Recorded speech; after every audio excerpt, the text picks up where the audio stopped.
अस्सलाम वालेकुम जी। कैफ 5 लेक्चर 92 का पार्ट बी स्टार्ट करते हैं। होमवर्क के अंदर पेज 383 पर क्वेश्चन नंबर 17 था। आतिफ अनवर जो कि एक फाइनेंस मैनेजर है हॉट कॉफ़ी लिमिटेड में, बातें नहीं प्लीज़, वो रिपोर्ट करता है जमाल अहमद को जो एफसी है और सीएफओ है। ऑन रिटर्निंग फ्रॉम, आतिफ छुट्टियों पे गया हुआ था। Atif notice that draft financial statements for the year ended 31 December 19 have been prepared. Financial statements बन गई, उसकी छुट्टियों में ही बन गई। He found that financial statements have not been updated for revision of decommissioning cost related to a plant. यानी कि डीकमीशनिंग की कॉस्ट में कोई चेंज आया उन्हें, वो फाइनेंशियल स्टेटमेंट्स के अंदर नहीं आ रहा इफेक्ट। ये आतिफ छुट्टियों से वापस आया, फाइनेंशियल स्टेटमेंट बनी हुई थी, तो उसने देखा कि ये नहीं हो पाया, गलती होगी कुछ। As advise by engineering department at the start of 19 के स्टार्ट में उन्होंने कहा था डीकमीशनिंग की कॉस्ट रिवाइज कर ले।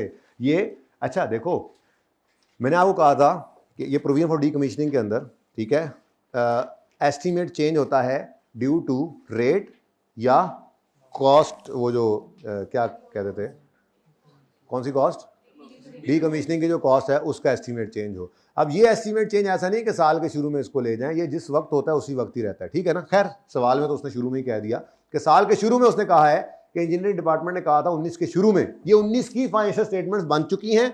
19 के शुरू में इंजीनियरिंग डिपार्टमेंट ने कहा था कि आपने रिवाइज करना है इस डीकमीशनिंग की प्रोविजन को, जो कि ये छुट्टियों पर गया, वापस आया, फाइनेंशियल स्टेटमेंट्स एंड पर साल के बनी होंगी, बन गई, उन्होंने नहीं लिया होगा। खैर कोई बात नहीं। Atif discussed the method with CFO Jamal, who advised him to finalize financial statements without revising decommissioning cost, as HCL's profit would decrease if revised cost। अच्छा ये तो शायद उसने मिक्स किया ना उसके साथ पार्ट बी, वो इंशाल्लाह आपका अगेन होमवर्क होगा, आप इसको लिख कर देख लेंगे, ठीक है। फिलहाल तो मैं पार्ट ए करूंगा कि वो कहता है compute the change in net profit, assets and liabilities if revised decommissioning cost is included in financial statement for the year 31 December 19। कहता है जरा वो चेंज बताओगे, अगर ले रहे तो क्या तकलीफ पड़ी हुई है उसको, प्रॉफिट्स कम हो रहे हैं, ज्यादा हो रहे हैं, ताकि बात भी कर सकें उसके साथ। क्या ख्याल है? पार्ट बी में फिर आप इंशाल्लाह होमवर्क में कर लेंगे। फिलहाल तो मामला समझ में आया। 19 के अंदर स्टार्ट पे डीकमीशनिंग का एस्टिमेट रिवाइज करना था, इंजीनियरिंग डिपार्टमेंट ने कहा था। साल के एंड के करीब कहीं छुट्टियों में चला गया आतिफ, वापस आया तो फाइनेंशियल स्टेटमेंट्स फाइनल है, ठीक है। अब वो कह रहा है सीएफओ को कि ये करना है, सीएफओ कह रहा है रहने दे यार, कोई नहीं। खैर अब अगली detail, decommissioning cost related to plant has increase from initial estimate of 50 million to ₹88 million, यानी कि ये 19 के स्टार्ट में बढ़ा है। एप्लीकेबल डिस्काउंट रेट 12% है। प्लांट की यूजफुल लाइफ 6 साल जब वो खरीदा गया था, ठीक है, और परचेज प्राइस थी 860। सारा डाटा वही है जो आप सवालों में लेते हैं। HCL uses cost model. आज का होमवर्क होगा रीवैल्यूएशन मॉडल, इसी तरह का सवाल, ठीक है। खैर कॉस्ट मॉडल यूज करते हैं सब्सिक्वेंट मेजरमेंट के लिए और फॉलो करते हैं स्ट्रेट लाइन मेथड। चलो जी, सवाल का डाटा तो आ गया। यकम जुलाई 17 पे आपने एसेट को खरीदा था, ये 860 इसकी परचेज प्राइस थी, और डीकमीशनिंग की इनिशियल 50 रुपये थी उस दिन, और 12% रेट है। तो यकम जुलाई 17 पर मेरे ख्याल में आप 1 मिनट का काम है, ये तो कर सकते हैं। वर्किंग वन डेट, कितने बच्चों ने ये अटेम्प्ट किया था होमवर्क में? इतने कम क्यों कर रहे हैं काम? इसीलिए मैं ये पार्ट बी और पार्ट सीज कर रहा हूं। मुझे पता नहीं है आप लोगों का, अपने दाने का पता होता। डिस्क्रिप्शन, प्लांट है, प्लांट एसेट, और चूंकि कॉस्ट मॉडल है तो प्रोविजन। यकम जुलाई 2000 कब 17 पे खरीदा था। 800 कितनी कॉस्ट है इसकी? 860 इसकी कॉस्ट है, लेकिन 50 रुपये प्रोविजन फॉर डीकमीशनिंग भी है। तो 50 इंटू 1 पॉइंट, कितने साल बाद डीकमीशन करना है इसको? लाइफ को तो मैंने हाईलाइट ही नहीं किया। यूजफुल लाइफ कितनी है? तो जब वो 6 साल के एंड पे पहुंचेगा तो फिर डीकमीशनिंग भी, डिसमेंटलिंग भी करनी पड़ेगी। तो -6, ये -6 एंड वालों को, लेट आने वालों को ना भी नजर आए तो जी 35, अच्छा 25, हाँ ऐसे बोला करो, पहली बार समझ ना आए मुझे बस। 25.3 इसको ऐड कर लें, 25.3 आंसर 8। उसके बाद अब मुझसे उसने कहा है फर्क निकाल के दो 19 के साल में क्या पड़ा। अब एस्टीमेट चेंज कब हो रहा है? यकम जनवरी 19 पे, तो 31 दिसंबर 18 पे या यकम जनवरी 19 कह लो, उस पे पहले पहुंच जाना चाहिए। क्या ख्याल है? अब एक 6 महीने की अलग डेप्रिसिएशन निकालें 17 के लिए, फिर 18 की निकालें। मेरा ख्याल पागल है हम अगर ये कर रहे हैं। तो हम 1.5 साल का इकट्ठा जंप लगाएंगे, कॉस्ट को डिवाइड करेंगे 6 से और 1.5 से मल्टीप्लाई कर देंगे और इंटरेस्ट भी ऐसे ही जंप करा देंगे, मसला ही कोई नहीं। तो यहाँ पर मैंने लिखा यकम जुलाई 17 से 31 दिसंबर 18 तक अक्यूमुलेटेड डेप्रिसिएशन। क्या ख्याल है? कितना? 885.3 डिवाइडेड बाय, लेकिन ये तो एक साल की डेप्शन होगी इनटू जी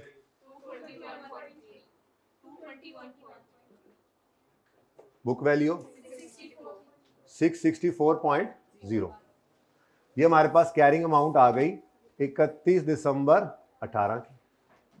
लेकिन यही काम प्रोविजन के साथ भी करना होता है, आपको पता है। अब प्रोविजन को भी ले आओ, अब 1.5 साल आगे जंप करो। पहले दिन हम 6 साल दूर थे, यकम जुलाई 17 पर हम 6 साल लाइबिलिटी से दूर थे, तो 31 दिसंबर 17 तक आधा साल, 31 दिसंबर 18 तक पूरा 1 साल, 1.5 साल करीब आए हैं अपनी लाइबिलिटी के। तो कितने दूर रह गए? तो -4 पॉइंट जी 30.030 कर लो, ठीक है। बैलेंसिंग कोई ज़रूरत है मुझे? कोई ज़रूरत नहीं है, मैंने कौन सा एंट्रीज करनी है, ठीक है।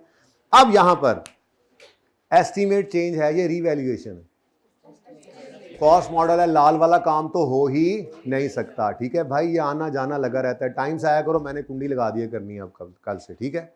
गुस्सा कैसे दिखा रहा है मुझे, गुस्सा कैसे दिखा रहा है मुझे जी? नहीं यार, नहीं यार, नहीं यार, नहीं यार, मेरे बच्चे हैं सारे, मेरे भैन भरा हो, मेरे छोटे बच्चे हो, मेरे निके निके, कहाँ पे किसी की इतनी जरूरत। अच्छा, ये मोहब्बत है इन लोगों की, वरना तो लड़के लड़के लेकर आ जाए हैं बाहर। अच्छा, इधर देखो, decommissioning related to has increased from this to this. कब जी, कब? वो कहता है जी कहाँ पे लिखा हुआ था? ये इंजीनियरिंग डिपार्टमेंट ने स्टार्ट पे बताया था। तो ये ब्लू वाला काम है जी, लाल तो आज है ही कोई नहीं, ठीक है। एक लाइन खाली छोड़ेंगे, ब्लू मार्कर ढूंढेंगे, एक लाइन खाली छोड़ेंगे, यकम जनवरी 19 और लिखेंगे रिवाइज्ड सीए। लेकिन आज कौन सा मॉडल है, इसलिए इसको डैश ना लगा देना, ठीक है, क्योंकि प्रोविजन का चेंज आज एसेट को ही हिट होगा। ओके जी बेटा, 88 पर चला गया, डिस्काउंट रेट तो कोई नहीं चेंज हुआ, -4.5 जी, 52.8 ही कर लो ना यार, जब एक डेसिमल पे चल रहा हूं, माफी ना देना। बोलो जी, 22 अब ये क्या है? Increase in provision, provision credit तो एसेट, चेंज इन एस्टीमेट।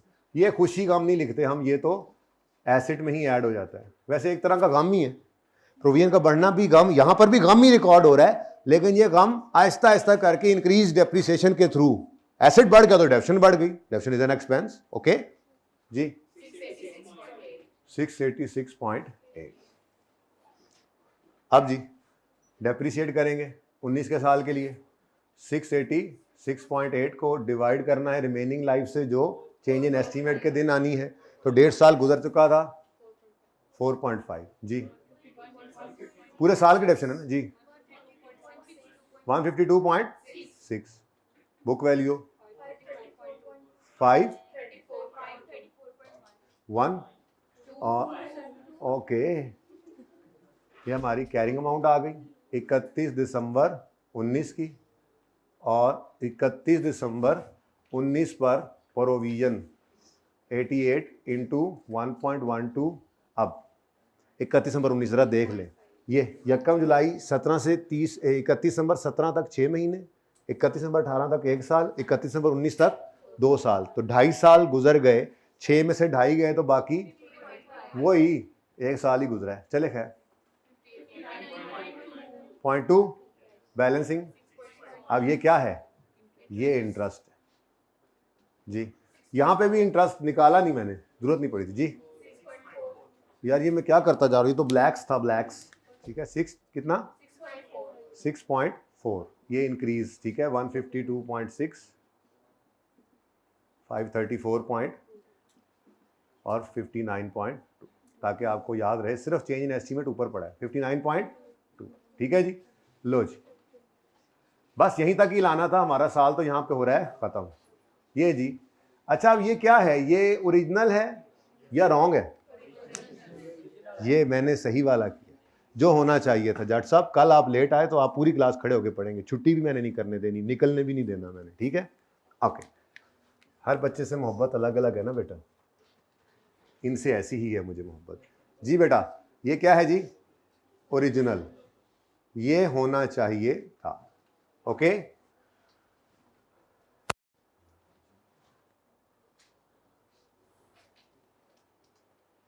ये लेक्चर पार्ट बी चल रहा है, लेट आने वालों के लिए मैंने लिख दिया था, परेशान ना हो, लेकिन टाइम से आए, क्योंकि जो आपने मिस कर दिया ये बहुत इंपॉर्टेंट, रूटीन वाला काम इतना इंपॉर्टेंट नहीं होता जितना ये पार्ट बी और सी वाला इंपॉर्टेंट होता है। देख लो, पढ़ा हुआ कॉन्सेप्ट है और कैसे आ गया, करेक्शन ऑफ एरर आ गया, ठीक है। लो जी, अब उन्होंने क्या किया, उन्होंने इसको रिवाइज नहीं किया। अब अगर मैं बात करूं रॉन्ग की, रॉन्ग क्या हुआ है मेरे ख्याल में, तो यहां तक तो कोई मसला नहीं है, इस दिन से आगे उन्होंने रिवाइज नहीं किया, लेकिन ड्राफ्ट फाइनेंशियल स्टेटमेंट्स बन गई हैं, तो क्या डेप्रिशिएट भी नहीं किया होगा? बाकी सब तो नॉर्मल किया होगा ना, उन्होंने सिर्फ रिवीजन नहीं की। तो इसका मतलब मैं ऐसे करके, वर्किंग है ना मेरी, मैं ऐसे करके डायरेक्ट आ गया यहाँ पर 31 दिसंबर 2000, कैरिंग अमाउंट 664.0 और 30.0, ठीक है जी। ये उससे ऊपर वाला काम मुझे करने की कोई ज़रूरत नहीं पड़ी। ये लिख लो ज़रा, प्लांट और प्रोविजन, ये बात समझ आई है?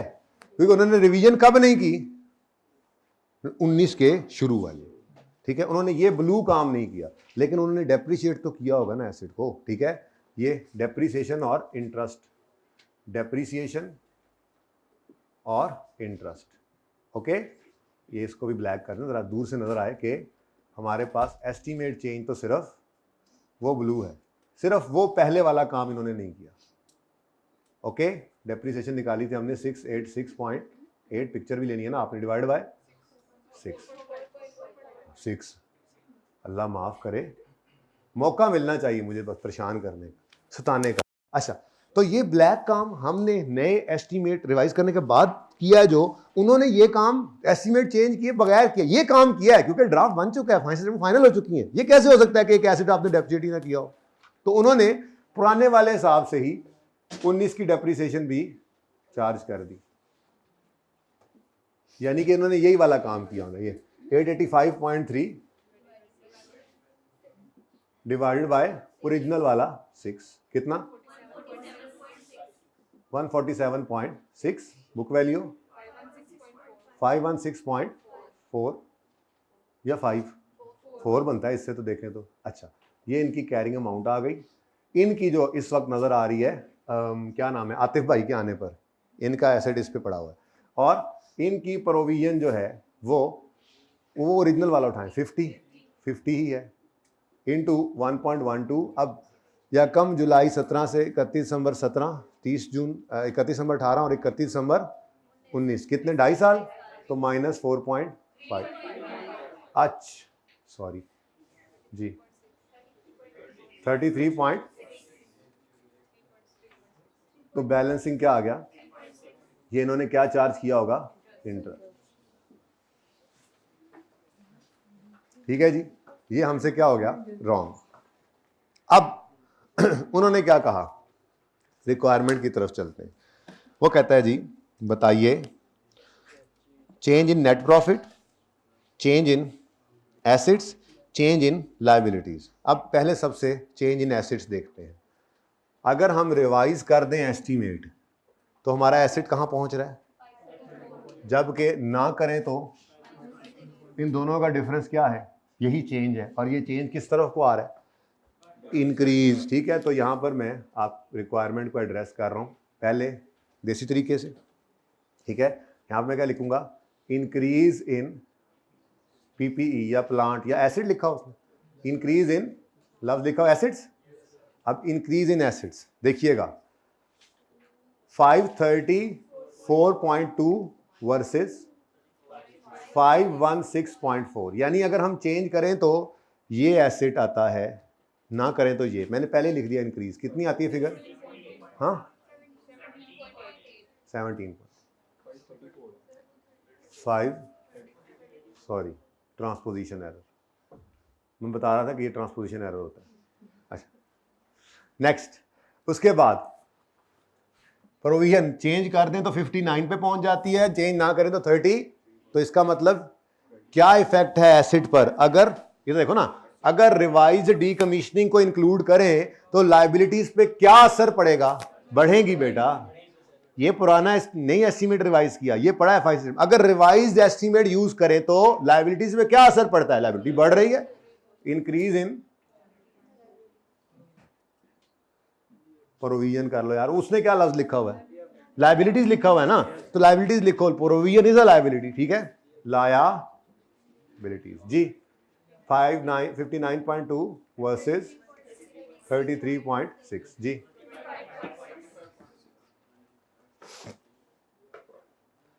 और तीसरी चीज ने क्या पूछी है? अच्छा, अब नेट प्रॉफिट जो है उस पर असर जो है वो दो चीज़ों से मिलकर आएगा, डेप्रीसिएशन। अच्छा, अब डेप्रीसिएशन को देखते हैं। अगर उन्होंने रिवाइज नहीं किया तो उन्होंने 147 की डेफिनेशन चार्ज की थी ना, अगर हम रिवाइज करते हैं तो डेप्रीसिएशन, तो मैं यहाँ लिख सकता हूँ इंक्रीज इन डेप्रीसिएशन। तो इंक्रीज इन डेप्रीसिएशन आएगा 152.6 और 140 जी।